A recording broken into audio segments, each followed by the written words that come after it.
So this is an interesting couple. They are married for the past 3 years. The husband is 43 years old and wife is 34 years old. And they had come to us with complaints of infertility since 3 years.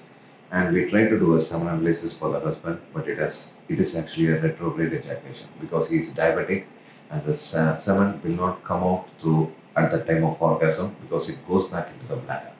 So what we did, we checked the post-ejaculatory urine analysis, and there were sperms were present, but to reconfirm the quality of the sperms, we did a left testicular sperm aspiration, and the quality of the sperms were good. Anyway, we treated them with minimal medications, and then we followed for the ICSI procedure, and we did the ICSI procedure, and we retrieved the sperm from the testis, and you can see the embryos how it is. So these are the embryos which are formed for them.